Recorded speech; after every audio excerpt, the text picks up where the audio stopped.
Welcome back, ladies and gentlemen, to George Croft's American Music Show. Today, we are diving into the life and career of Toby Keith, so stick around. But first, I've got some dates coming up, so come on out and see me. Going for the rest of August here. August 10th, I'm going to be at Gaslight Co. in Folsom. And the 14th, I'll be at Tano's in Orangevale. So if you're in the Folsom, Orangevale area, come on out and see me. And then the big news for the end of the month is the Kennedy Meadows Music Festival, which is the 22nd, 23rd, and 24th. So get your tickets while you can, and come on out and see me.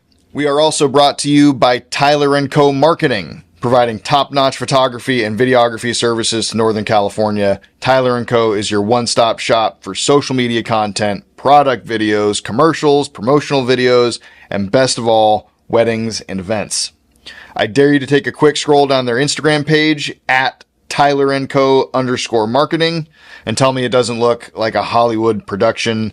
If you want people to ask you who the executive producer of your wedding was, call Tyler & Co. If you want it to look like you got paid just to be in your wedding photos, call Tyler & Co. If you want the video of your first dance to look like it qualified you for the Screen Actors Guild, call Tyler & Co. And best of all, your future father-in-law is going to forgive you for everything. Everything. When he finds out how much money you're saving him on this wedding by using Tyler & Co. marketing to capture your big day. So visit tylerandcofilms.com for all your photography needs. That's tylerandcofilms.com.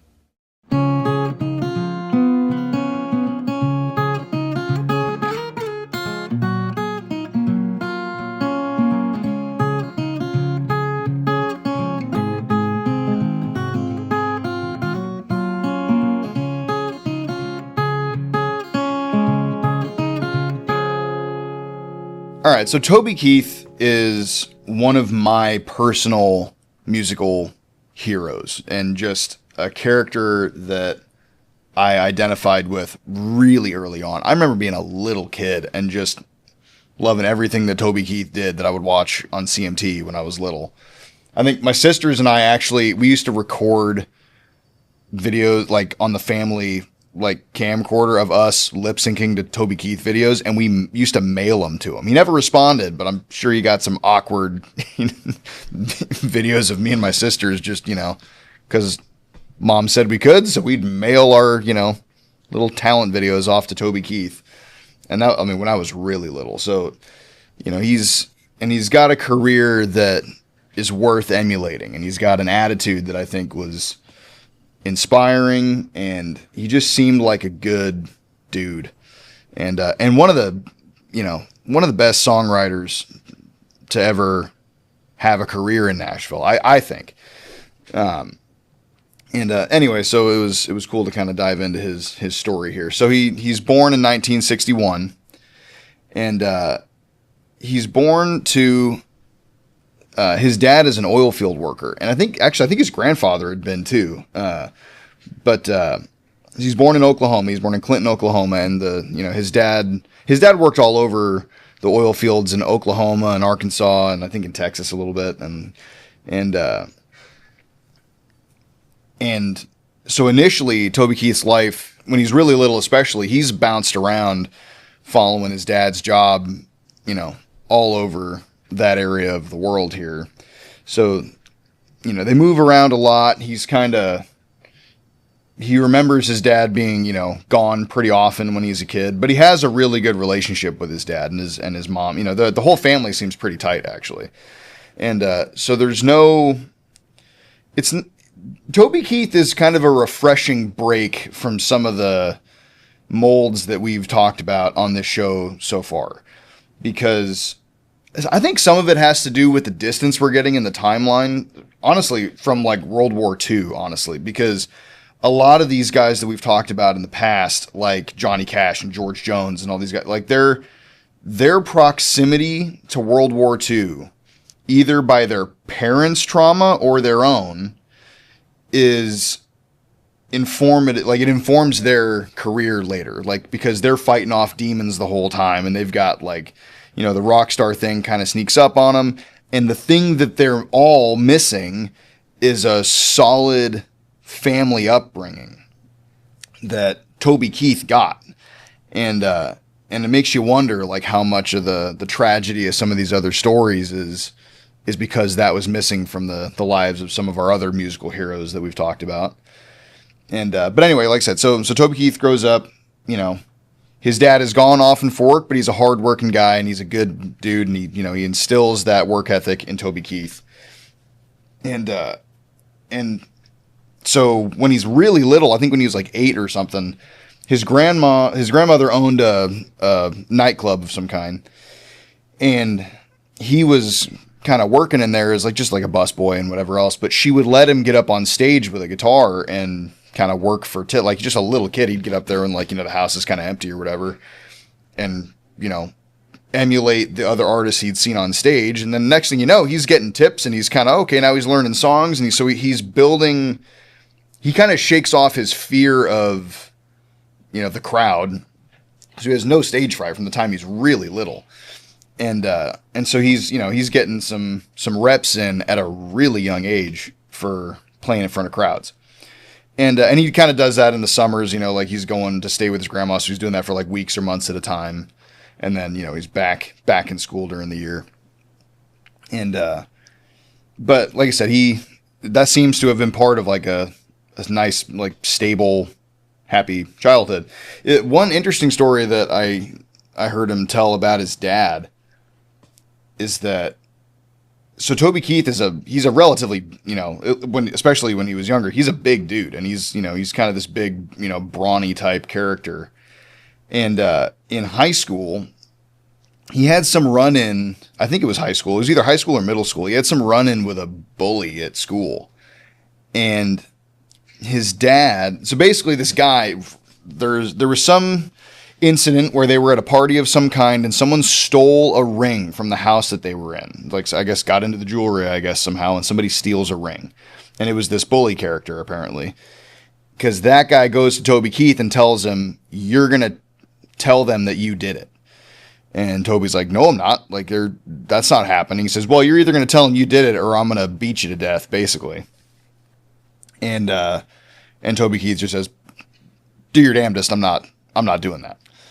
And but he's stressing out about it, and it gets to the point where, I get bullies in the 70s must have just been a different thing, because this guy is calling Toby Keith's house and tells his dad, "I'm gonna beat your son to death," or whatever. So Toby Keith has this memory of his dad answering the phone and being like, "Oh, you're gonna beat him up, huh? Good luck with that." All right. He just kind of hangs it, basically tells the guy, best of luck with that idea.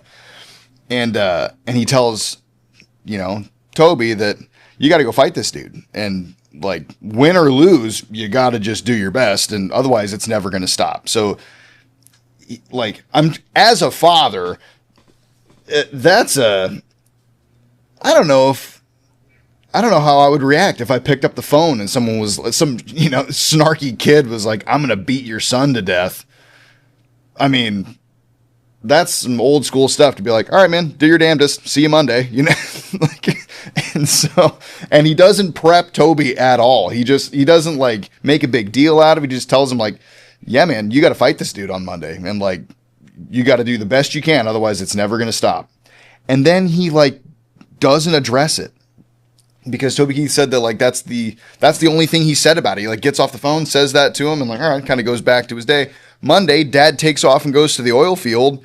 Doesn't even mention it to Toby Keith. Doesn't bring it up. No, good luck today. Nothing. Just gets up, goes to work like it's a normal Monday. And Toby Keith gets on the school bus, gets to school, gets off the school bus, and that kid was waiting for him, and sucker punched him as hard as he could as soon as Toby Keith steps off the bus. And Toby says he remembers thinking okay, the dude just sucker punched me as hard as he could and got the cleanest shot he's going to get in this whole fight, and it didn't do anything to me, so I think I'm going to be okay. So he got this wave of confidence and basically just beat the shit out of this dude next to the school bus until the principal came and pulled him apart, and then the problem was solved. That dude didn't bother him anymore, which is this hilarious, like I said, different time. I don't know if as a dad now with kids in school, I don't know how I would react to that kind of thing, or like how the school would react now, or how the other kids' parents would react. Like, that was just a different ecosystem that this whole thing happened in, with a relatively wholesome ending. Like, the, bully just got his butt kicked and now the story's over, and Toby Keith gets this big boost in confidence, which apparently he said after that, it got him enough of a wave of confidence that he was a little bit hard to deal with after that, even for his parents. Like, he kind of got, a little big in the britches after that deal. But, like I said, it didn't do any damage to his family relationships. And, but anyway, and then as he gets bigger, he starts going to the oil fields with his dad, and from, early teenage years, he's learning that trade and seeing how hard it is, and kind of getting an appreciation for what his dad has been up to this whole time. And he's pretty handy, by the time he's 18, he knows what he's doing, and he's good at this trade. Working in the oil fields is incredibly dangerous. And guys get paid really well, even back then, for the time. You make good money, but people are getting injured and killed all the time. And, it doesn't sound... I don't think I ever heard an interview where Toby Keith said that he saw anybody die, but he saw people get their hands crushed and get fingers degloved and some, kind of gruesome injuries that happen. But that was kind of his plan. He was doing what his dad did and, made decent money, especially right out of high school. I think he graduated in 79, I think. Let me go back and find that. Yeah, so he graduates in 1979 and immediately goes to work in the oil fields. And initially, he's making all this great money, and he starts a band that he's playing in his free time. But there's a phase here where Toby Keith is on 24-hour call in the oil fields, and he's also trying to be a member of this band. He's the front man for the band. And they said that there was a long period of time there where he'd just get a phone call in the middle of a gig and he'd just have to leave, and they just have to figure it out for the rest of the show because Toby had to go back to the oil fields. And that worked for a little while, but not very long, because like I said, he graduates in 1979. In the early 80s, there was an oil bust in that part of the world. The oil market just crashes, and his dad actually tells him, "I'm hanging it up. I've been through enough booms and busts. I know how this works. I'm not hanging in for another one of these. I'm going to retire." And this is the part where Toby Keith, there's a bunch of things in Toby Keith's life story that I kind of grab onto and sort of identify with, where this was he was making a bunch of really good money. The job goes away for no fault of his own, and he just decides, all right, we're doing music. We're going to full send in the music thing. Might as well, because, who knows? It's not like the good money job is apparently not that reliable anyway, so you might as well risk it all on the thing you love doing. I had a very similar experience, and made a very similar decision. So Toby Keith decides, here it is, oil bust of the early 80s. He's doing music full time, and he had started dating the woman who becomes his wife. Her name is Trisha Lucas, and they get married. I think they get married in 1984. Yeah, and she had a kid from a previous relationship. It sounds like so. So in 1984, they get married, and Toby adopts her daughter. And they had started dating, I think right around the time. They might have gone to high school together. But it's not like some, it's not like some of the other relationships in the story. So by the way, Toby Keith and his wife, they stay married until his death in 2024. This is, this isn't one of these stories that we've talked about where it's everybody moves to Nashville. And I think I saw an interview with Dan Rather talking to Toby Keith, and he basically was the road to Nashville is littered in marriages that imploded. How did you avoid that? And he basically just says that he didn't avoid it, that she did, and she seems to have just jumped right in. She understood what he was trying to do. She jumped into a full support role, and she was always encouraging to him, and she always, she did her best to hold up, her end of things. And the two of them, it just worked, and they never had any, real conflict over that. They had a shared vision, it sounds like, and it just works the whole time. And so to the point where initially, when they decide after the oil bust happens, Toby decides we're moving to Nashville, and they really end up on a team effort here, where he's busking and passing out demo tapes, and she's working jobs in diners and whatever else she can get her hands on, and they're between the two of them, they're kind of scraping out this early living in Nashville. I think that was in 84.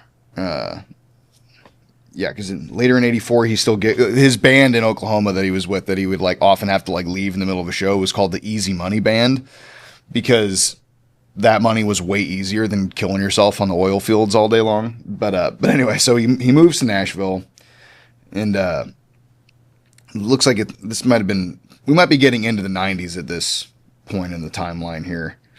Because it's 1993 that he gets his first album release. So him just busking and handing out demo tapes and stuff while his wife is working side jobs and he's just doing anything he can pays off. I mean, it sounds like, just looking at the timeline, this is a couple of years that's going on. But it works, because one of his demo tapes ends up in the hands of Harold Shedd, who was a producer at Mercury Records. And kind of brings Toby in and is, likes his voice, likes his writing style. And so he gets a record deal in 1993. And this is where Should Have Been a Cowboy comes out. And Should Have Been a Cowboy is Toby Keith's shooting star moment, where he goes from being an unknown to having a number one hit on the charts. And he's a big deal, right off the bat. And the story behind, Toby Keith is just an awesome guy to listen to about his thought process and his writing process, kind of where he draws inspiration from, and kind of, because it's all so relatable, and it's so there's no magic to it. It's just it's not, and he's not pretentious about it at all. He's just so for Should Have Been a Cowboy, he tells this story about he was on a pheasant hunting trip or something with a bunch of buddies, and they're in a bar afterwards, and one of the guys, I think his name was John, and they've been pheasant hunting all day, so they're all in field clothes and they smell bad and they're covered in stickers or whatever, and sees some pretty girl walk in and decides, I'm gonna go dance with her. And everybody's kind of listen, John, this is not, you shouldn't do that, but okay. So sure enough, this John character goes over to the pretty girl, asks her to dance. She just turns him down flat. Nope, not doing it. So John comes back defeated, sits back down. 5 minutes later, some young cowboy character comes walking into the bar, asks that same girl to dance, and she says yes. And someone at the table jokingly to this John character says, well, John, you should have been a cowboy. And Toby has one of those eyes wide moments, oh, I gotta remember that. That's going in the songwriting, Rolodex. So they go back to their hotel room later that night. And Toby Keith doesn't want to keep up his friend. So he's sharing a hotel room with a friend. It might have been that John character, actually. And he goes to bed. Toby Keith grabs his guitar and goes into the bathroom of this hotel room and is sitting on the side of the bathtub. And he cranks out Should Have Been a Cowboy in 20 minutes. And that 20-minute song turns into his first number one hit. Now, Toby Keith does not... So quickly thereafter here, so I think in 1994, he gets, his next album releases, and he starts to get some success going on here. But I think after the first album gave him enough financial freedom, they moved back to Oklahoma. They're not staying in Nashville just for the heck of it. They moved there to find success, got success, and then the lifestyle did not require them to be there, because Toby's writing his own songs, first of all. So it's not like he didn't really buy into the whole system that was developed at the time. So like, I mean, even today, it's like, you move to Nashville and you get involved with a record label that has a stable full of writers that are cranking songs out every day. And if you're the act of the time, you get to pick what songs out of that, approved list are. But that's not the game that Toby Keith was playing. He intended to write his own stuff. And he did do, like, he co-wrote with people and stuff, but he didn't treat it like that. He didn't treat it like this 9 to 5, definitely going to like clockwork, crank out this many songs this year. He did kind of wait for inspiration to hit, but he knew how to cultivate it. Like, he had a process for, like, he talked about, like, he has this system where he thinks about a song like a wagon wheel, and kind of like the hook is in the middle and how does everything else like attach to it. So he does have some technical stuff like that he'll talk about, but it's his own process. And it's largely impacted by random inspiration that'll hit him sometimes. He just knows how to channel it. And so he doesn't need Nashville for that. That's his own native-born talent. So as soon as he's got money, boom, goes back to Oklahoma and interacts with Nashville kind of as little as he has to while still maintaining his career. And it does not slow him down at all. He said, I heard him say in an interview that like the only thing that really cost him was award shows, because which I thought was kind of interesting, because some of these awards, like the CMT awards and CMAs and stuff, like they're not just hard numbers. They're not just how many records did you sell. Some of them are, but like a lot of them, it's more political, that you have to like, the people that are voting on you kind of have to go press the flesh and kiss, hands and shake babies or whatever. And you go, and you go around the, do the political thing. And, he just refused to do that. And so there were times that, like, I think Alan Jackson won a CMA or something one year and kind of acknowledged how ridiculous it was because Toby Keith had just crushed it that year with all these number one songs, but he just made no effort on the political front. So Alan's kind of, I think he sort of acknowledged him, was like, oh, Toby's like right here. I don't know what I'm doing, but thanks, And, but it doesn't, that seems to be a trade that Toby Keith was happy to make, that he didn't really care about the award shows. He cared about his fans and his quality of music, and his quality of music did not suffer for him moving back home to Oklahoma. And I mean, Toby Keith's ranch is within eyeshot of a water tower that is in the parking lot of the bar he used to like play in. Not his grandma's bar, but like a bar that he used to play in when he was in, right out of high school and stuff. Like his family is within a stone's throw of where he started. It's not like he, took off to some big ranch in the middle of nowhere. He bought a big ranch in his hometown and stayed there. I mean, he also has he had properties all over. He would go to Mexico, and he had, I think he had a house in, Colorado or something. So, he enjoyed the fruits of success pretty quick, but his main hub was his hometown in Oklahoma, which I just think, that's the dream, you build your own castle and you got to go out and do whatever you have to do to make it successful. But home base is where your family is and where your history is. And that seems to,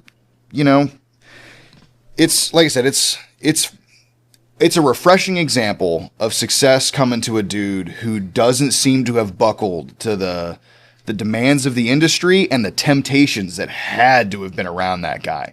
Like, he was knee deep in the 90s country scene, which I will say seemed a little bit more tame than the 70s and 80s of like the George Jones and those guys. Like, it doesn't, I could be wrong about that, but at least from what I've seen, it seems much more controlled. That, yes, drugs and alcohol are around. Yes, there are still wild characters, but people aren't backstage at the Ryman trading pills based on what color they are, like they were in George Jones's era. Like, oh, this one picks me up, this one puts me down, this one, try one.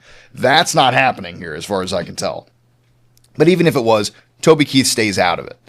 And Dan Rather asked him how he avoided the whiskey and the women and everything else. And Toby Keith basically, he kind of stops him. He's like, well, whiskey's great. He's like, I'm just not one of those guys that had a problem with it. He said, I can hang with the best of them or not touch it for months. I don't care. It doesn't affect me that way.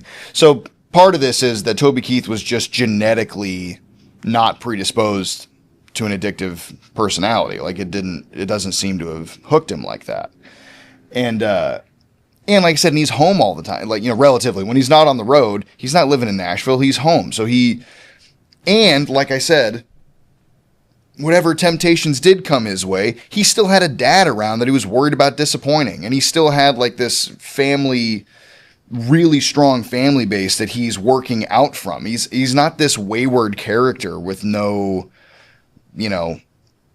nothing holding him in reality with like he had a family that he had responsibilities to, and he handled that very well.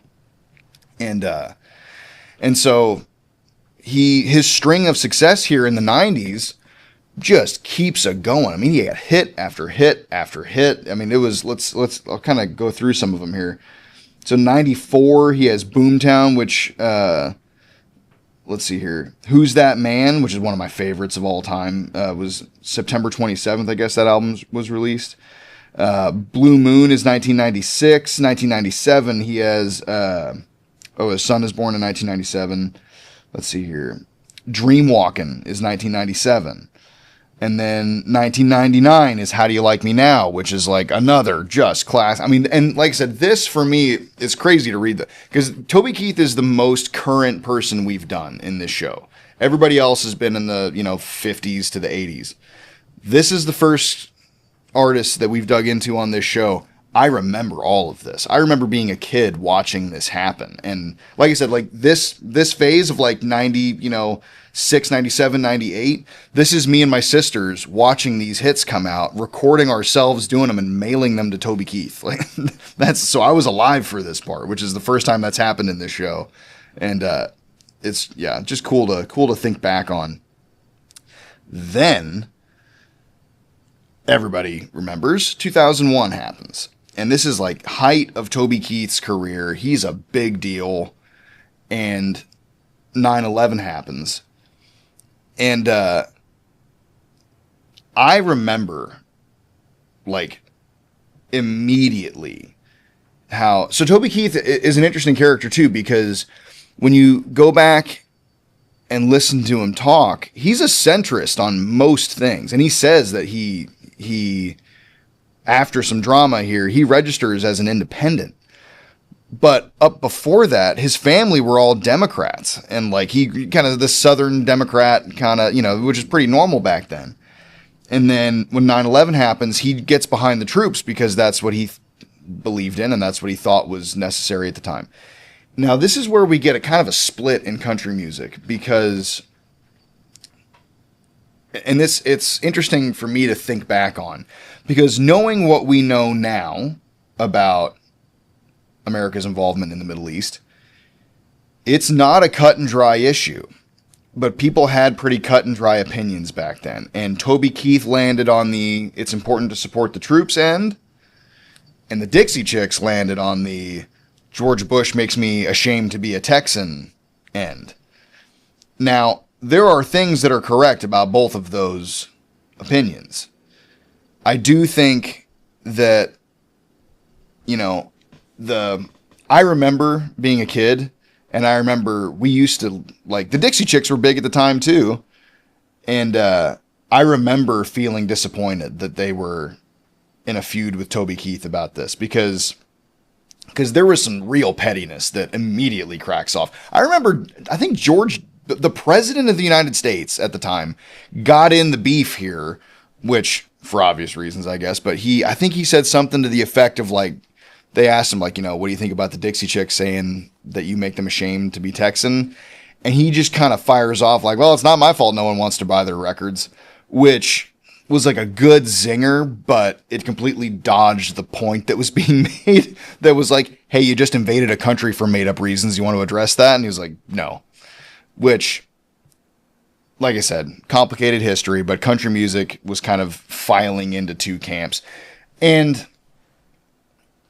like I said, Toby Keith got a reputation as being this right-wing dude out of that deal, when really that is not an accurate reflection of his personality. He's not some, political ideologue. He just felt like it was important to be supportive to the troops that were getting impacted by this most severely. Because he's out there doing USO tours after this. He gets really involved with veterans, events and charities and things. Like I said, he's one of the USO's champions. And now it didn't help that he did bite down on the pettiness a little bit here. Like he used to have like a photoshopped thing of the Dixie Chicks front lady, Maines, I think is her last name, with like a Photoshop thing of her and like Saddam Hussein, which is funny, pretty petty though, and it only pours gas on the fire.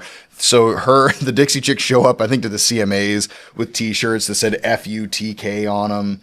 And it was this whole thing. People were getting into camps on either end of this. It was like you were either, Toby Keith became the poster child for rah rah, let's go to war and, get some revenge. And the Dixie Chicks became the front face of the anti-war movement because they sort of stood up to George Bush in that moment. And so country music itself sort of files into these two camps. And I will say, I think the Dixie Chicks got the short end of the stick on that deal because they're, a lot of their fan base is, the country fan base of America fell more into the perceived Toby Keith camp. Like I said, Toby Keith's face got put on that, even though it wasn't like on other political issues. His political opinions seemed to span the range of the American political landscape. Like he has, very left-leaning views on some things and very right-leaning views on others. And he really, like I said, he registers as an independent. He doesn't just register as a Republican and decide that's what he's doing. He keeps his own opinions, appearing to call balls and strikes wherever he finds them. But anyway, the drama gets turned up here. But at the same time, so right as this is happening, Toby Keith is, like I said, he's at the height of his career. He's got all kinds of money coming in. He's a success, and he's free to do whatever he wants. And he'd already been involved. He'd given a bunch of money to like St. Jude's and a bunch of other, hospitals and stuff. And so in 2003, his guitar player of his band has a 2-year-old daughter that is diagnosed with a really aggressive cancer. And this is just tragedy at its worst. I mean, yeah. And all the stories here get really heartbreaking because it's like this sweet little girl that has, I think she was 2 or 3, old enough to talk and have a personality and be, so, and her name was Allie. So Toby gets word that things have taken a turn for the worse and they're out of options and they're putting Allie on hospice. And he sort of decides, well, isn't there more they could do? And I guess in Oklahoma, they were out of options. But Toby puts in a call to St. Jude's because he'd given them a bunch of money at this point. He had some connections. And that day, they're like, yeah, send her down and we'll do everything we can. So, and then he tells the story about first he calls Allie's mom and is like, hey, I got you a spot at St. Jude's. They're going to, take care of you and do X, Y, and Z. She just throws Allie in the car and takes off driving. Doesn't even hadn't even called her husband. By the time Toby Keith gets on the phone with his bandmate, who is Allie's dad, by the time that phone call happens, mom is already on the road with Allie in the car headed to St. Jude's. And, which, like I said, as a parent, you totally understand. Just, she gets word that, oh, there's maybe another option. We're going. And, ultimately, it doesn't, Allie does not survive. She does, succumb to her cancer soon after this happens. But the lasting impression that family got was that St. Jude's did a really good job of taking care of mom and dad and the the financial strain that gets put on this family from their child having cancer and just going through like the worst tragedy imaginable to a parent. When you get to St. Jude's, I guess they did a great job of like, there was 3 meals a day provided, and like they didn't want for anything. Like the room they were staying in was great. There was help all over the place. There was chaplains. There was, everything they could have wanted to go to help them through that process, they had access to. And which I think that was St. Jude's in Memphis, I think. But anyway, so after all that tragedy, Toby Keith came away with that was, why don't we have this in Oklahoma? And so he starts this charity called the Alley's House. And that was in 2000, let's see, I think 2006 the charity actually gets off the ground. I could be wrong about that date. But and it's this kind of, and that, I believe that charity is still working today. It's money to provide those same sorts of services to families, like, families going through cancer treatment. It's financial resources for them. And it's called Allie's House because, like I said, Allie was 2 or 3 at the time. She was in hospitals enough during cancer treatment that when she would get to go home, this little 3-year-old would be like, oh, we're at Allie's house. Like that's just what she'd see her driveway. And so that's what they named the charity, which is cool, but just heartbreaking. But like I said, Toby Keith is jumping into his humanitarian side here. So that, and he's constantly doing benefit concerts. He's constantly, making appearances wherever he can. He puts on a golf tournament. He's really working hard at this point just for his charities. Because soon after that, I think in 2007,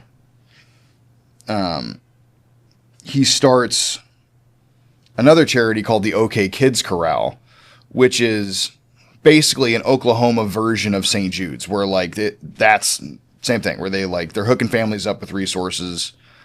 And that became, the OK Kids Corral became Toby's life's work there especially towards the end. So in many years from here, he when he, so, okay, like I said, I think he starts that deal in, I think, 2007.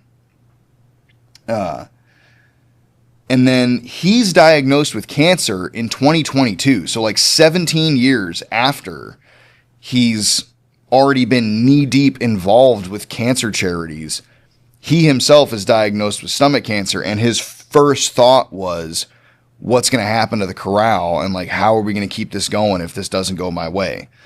Which just tells you everything about that dude's personality and kind of where his values were. He was just worried about being able to help kids and being able to help other families. And which is just, like I said, he's a heroic dude to me for musical reasons and career reasons and just his moral compass. You can, I would have had my disagreements with him, I guess, about some of the Iraq war stuff, but you cannot throw stones at that dude's morality. He seems to have really been a humanitarian and really done everything he could have for people less fortunate. And that being said, he's still, while all this stuff is going on, and he does say in 2003 or 6 or whatever that he sort of shuts off the pettiness with the Dixie Chicks and he says, listen, I got more important stuff going on with my band members' family and stuff like that. That was the Alley phase, was kind of, it sort of closed the chapter on the conflict with the Dixie Chicks. And he manages to continue his career without carrying that too far down the road. And I don't know if they really patch things up in some official way later, but the animosity does fade there. I think that's if I'm not mistaken, the Dixie Chicks performed, I don't know who wrote it. I haven't looked into this at all, but I remember them coming out with a song called I'm Not Ready to Make Nice. And I'm pretty sure that was about Toby Keith. I could be totally wrong about this, but I'm fairly certain that's what that was. But like I said, country music kind of continues on. And Toby Keith gets into making, movies and everything else. Like he seems to just have a really good grip on his financial status and projects he gets into, and he seems to just have been this really shrewd businessman on top of being wildly talented and charitable. So like he just had it all going for him. He had like I said, other people with the same level of talent and the same level of luck burn themselves and the people around them to the ground. We've covered a bunch of stories like that where just tragedy befalls them for no reason other than their own incompetence and trauma. Toby Keith does not do that. He's an example of a guy who he's threading the needle in all these different places. And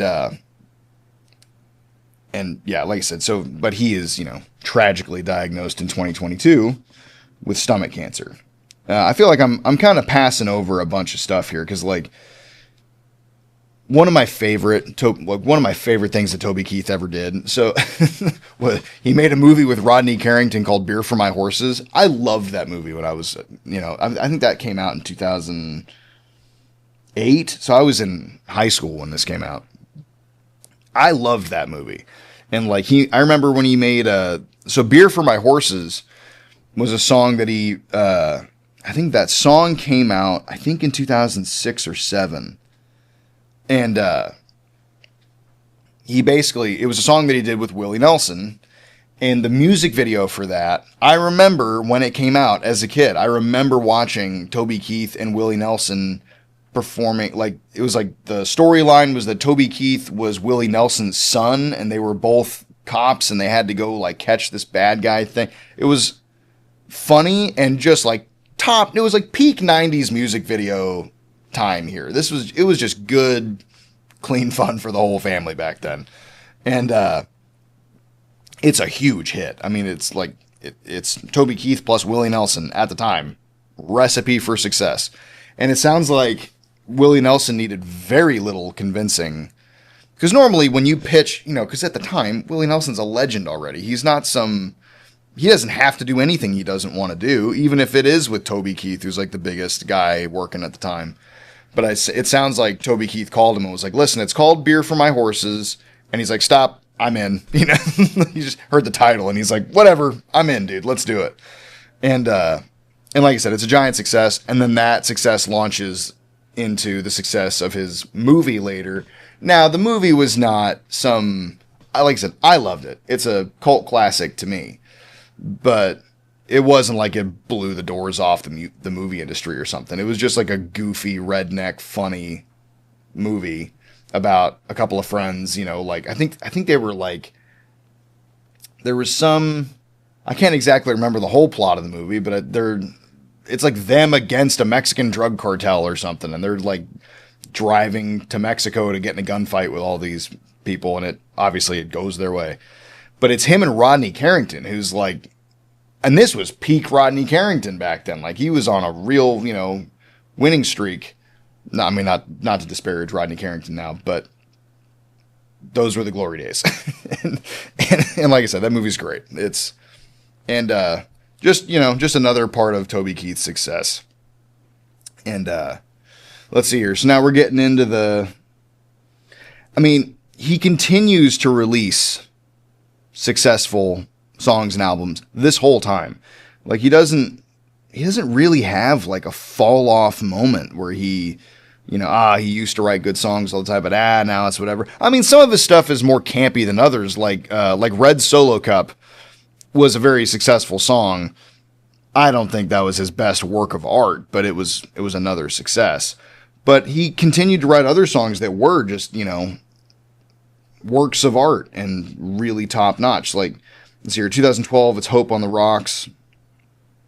Let's see here. he starts, racking up awards and, Grammy nominations and everything else. Let's see here. So, like I said, he pours a lot of his work behind the scenes into his cancer foundations.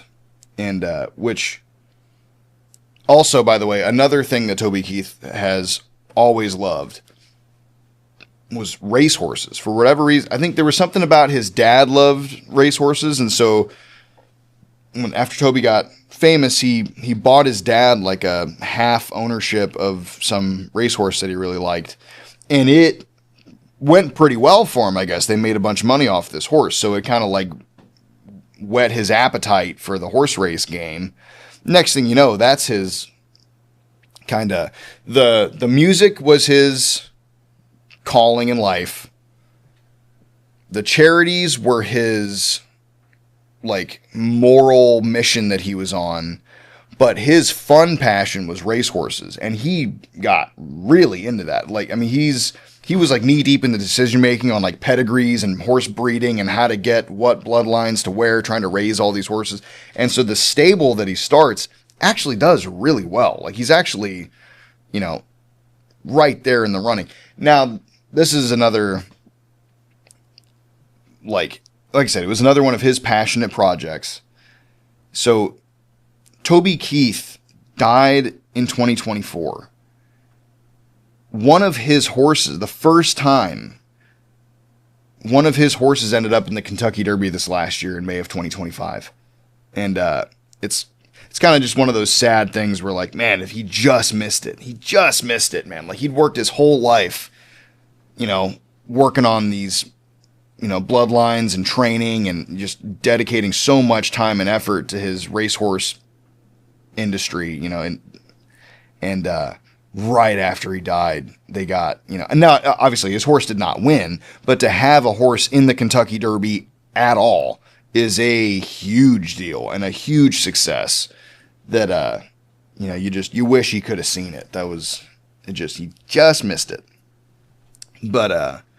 But anyway, Toby, like I said, what I like about his story is that it's the first, I guess in this show up to now, there's been a lot of, they say don't meet your heroes. It's like we do a lot of lifting up the skirts on some of these stories, and then you realize there's just a bunch of crazy stuff in there. Like people, like we talked about, like the John Denver thing, where like he had this good boy facade where underneath he's like on drugs and sawing down his door to his house with a chainsaw and cutting his bed in half because he's mad at his ex-wife.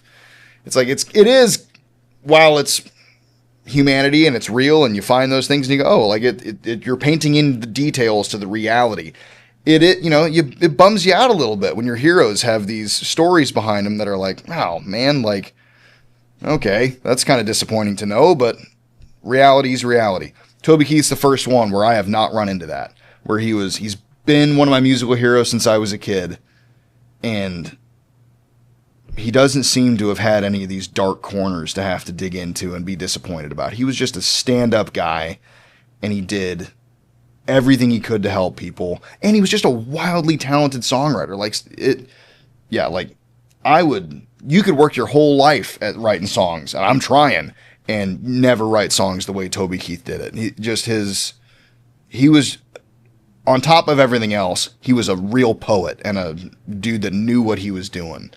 And, I don't get, like, hung up on celebrities, like that's, like, I have my favorites and my musical heroes and stuff, but I don't invest emotionally in these people.